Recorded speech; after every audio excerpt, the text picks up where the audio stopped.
خوش آمدید اس جائزے میں۔ آج ہم جس داستان پر بات کرنے والے ہیں وہ محض ایک تاریخی واقعہ نہیں بلکہ صبر اور شکر کی ایک ایسی حیرت انگیز مثال ہے جو سیدھا دل پر اثر کرتی ہے۔ ہم ان ذرائع کو کھنگالیں گے جو حضرت علی اور حضرت فاطمہ کے گھرانے کی ایک کڑی آزمائش کا ذکر کرتے ہیں۔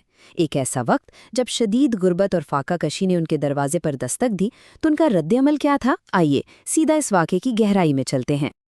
اب ذرا ایک لمحے کے لیے اس سوال پر غور کریں، جب گھر میں کھانے کا ایک لقمہ تک نہ بچے، زندگی اور موت کا سوال ہو، تو پھر حقیقی دولت کا کیا مطلب رہ جاتا ہے؟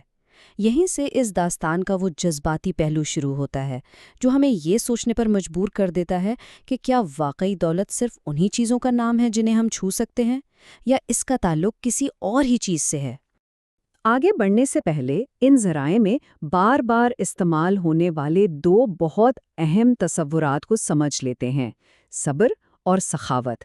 دیکھیں، یہاں صبر کا مطلب صرف ہاتھ پر ہاتھ دھرے بیٹھے رہنا نہیں ہے، بلکہ شدید ترین مشکل میں بھی مضبوطی سے کھڑے رہنا ہے۔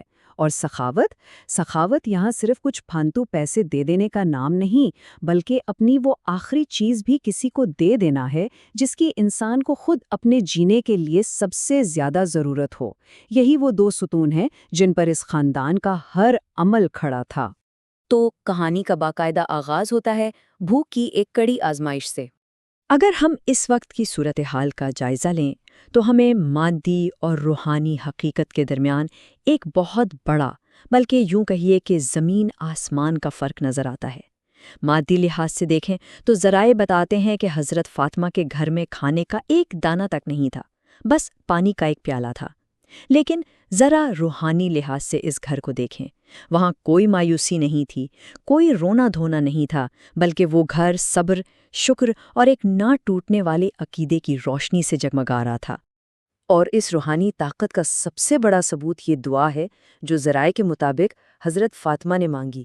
ذرا تصور کریں، کوئی شخص سارا دن بھوکا رہے اور روزہ صرف پانی سے کھولے، اور پھر کہے کہ اے اللہ، اگر تنگی ہے تو بھی تیری رحمت ہے، نعمت ہے تو بھی تیری رحمت، ہمیں آزما لیکن ہمارے صبر کو مضبوط رکھ۔ یہ واقعی کمال ہے، کوئی شکوہ نہیں، کوئی گلہ نہیں، بس یہ مکمل یقین کہ جو بھی حالات ہیں وہ اسی ایک ذات کی طرف سے ہیں۔ یہ رویہ ایک بے مثال ذہنی اور روحانی پختگی کی عکاسی کرتا ہے۔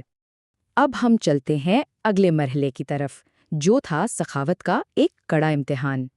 ظاہر ہے کم سن بچوں کی بھوک دیکھی نہیں جاتی، تو ذرائع کے مطابق حضرت علی رزق کی تلاش میں نکل کھڑے ہوئے۔ شہر میں کچھ نہ ملا تو مجبوراً شدید تپتی دھوپ میں ایک تاجر کے کھجور کے باغ میں مزدوری کی۔ یہ کوئی عام کام نہیں تھا، ننگے پاؤں جلتی ہوئی ریت پر چلنا، گھنٹوں پسینہ بہانا، اور وہ بھی محض چند کھجوروں کے لیے۔ یہ صرف مزدوری نہیں تھی، یہ اپنے خاندان کی بقا کی ایک کٹھن جنگ تھی۔ خیر، اتنی مشقت کے بعد وہ کھجوریں گھر لائی گئیں، اور پھر کہانی میں آتا ہے ایک بہت ہی ڈرامائی موڑ۔ جیسے ہی یہ خاندان وہ محنت کی کمائی کھانے کے لیے بیٹھتا ہے، عین اسی لمحے دروازے پر دستک ہوتی ہے۔ ایک ضعیف بھوکا شخص صدا لگاتا ہے۔ ذرا سوچیں، امتحان بالکل اس وقت آیا جب راحت بس ایک نوالے کی دوری پر تھی۔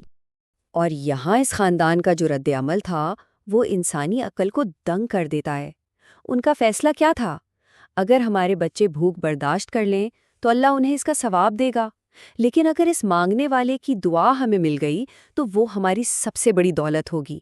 اور بس وہ کھجوریں اس مسکین کو دے دی گئیں، اور پورا گھرانہ مسلسل دوسری رات صرف پانی پی کر سو گیا۔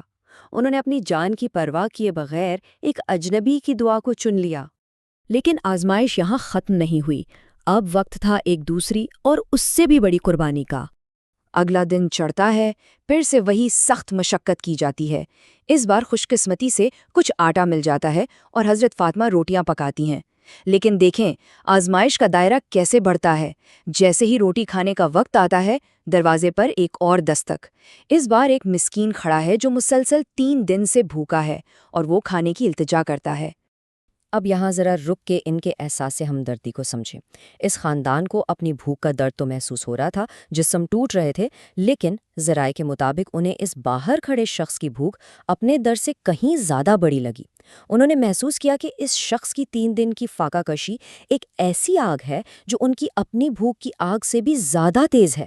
یہ وہ مقام ہے جہاں انسان اپنی ذات کو مکمل طور پر مٹا دیتا ہے۔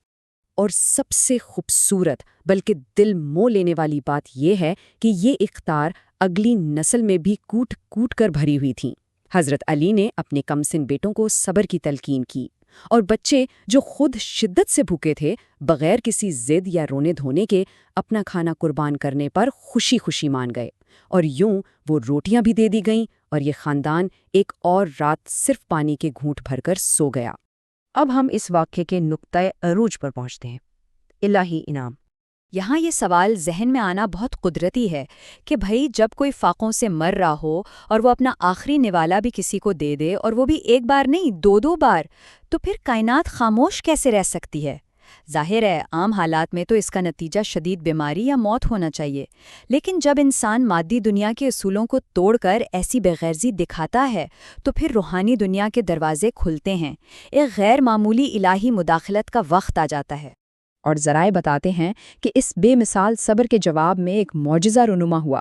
حضرت جبریل انسانی شکل میں زمین پر آئے، اور وہ بھی کہاں سے؟ سیدھا جنت سے، اور وہ جنت کا خوشبودار رزق لے کر اس خاندان کی دہلیز پر پہنچ گئے۔ یہ صرف ایک کھانا نہیں تھا، یہ اس بات کا کھلا ثبوت تھا کہ جب کوئی رضائے الہی کے لیے اپنا سب کچھ قربان کر دے تو پھر اس کی کفالت کی ذمہ داری براہ راست آسمانوں سے لی جاتی ہے۔ فرشتے نے جو پیغام دیا وہ بھی بہت معنی خیز تھا۔ جس طرح تم نے خود بھوکے رہ کر دوسروں کو کھلایا، اللہ نے تمہارے لیے جنت سے یہ رزق بھیجا ہے۔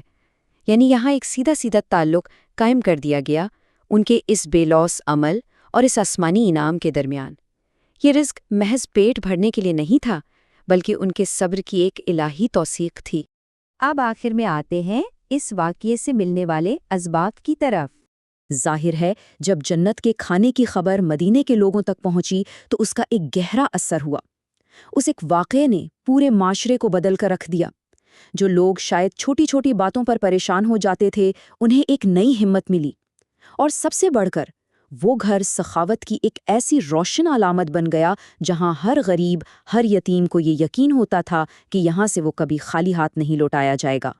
ذرائع کے مطابق نبی کریم صلی اللہ علیہ وسلم نے اس پورے واقعے کا نچوڑ ان شاندار الفاظ میں بیان کیا کہ جب اللہ اپنے بندوں کو آزماتا ہے تو صبر کرنے والوں کے لیے وہ نعمتیں چھپا کر رکھتا ہے جنہیں انسانی عقل سمجھ ہی نہیں سکتی۔ واقعی ہم انسان مادی چیزوں کا تو حساب لگا سکتے ہیں، لیکن اس روحانی صبر کے بدلے جو کچھ ملتا ہے وہ ہمارے گمان سے بھی کہیں بڑھ کر ہوتا ہے۔ تو اس پورے جائزے کا حاصل کیا ہے؟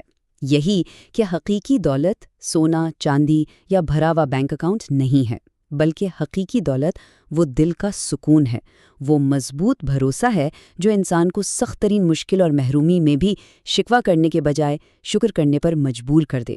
یہی وہ دولت تھی جس کی وجہ سے یہ گھرانہ کبھی غریب نہیں رہا۔ اور اب اس جائزے کو ختم کرتے ہوئے ایک سوال ہم سب کے لیے۔ جب زندگی ہماری آزمائش کرے گی، جب ہم پر مشکل وقت آئے گا، تو کیا ہم ڈر کر اپنے دروازے بند کر لیں گے؟ یا ہم ان ہستیوں جیسی سخاوت دکھائیں گے جن کے پاس دینے کو کچھ نہیں تھا، پھر بھی انہوں نے سب کچھ دے دیا؟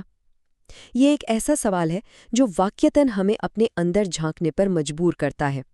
امید ہے آج کے اس جائزے سے ہمیں بہت کچھ نیا سوچنے اور سیکھنے کا موقع ملا ہوگا۔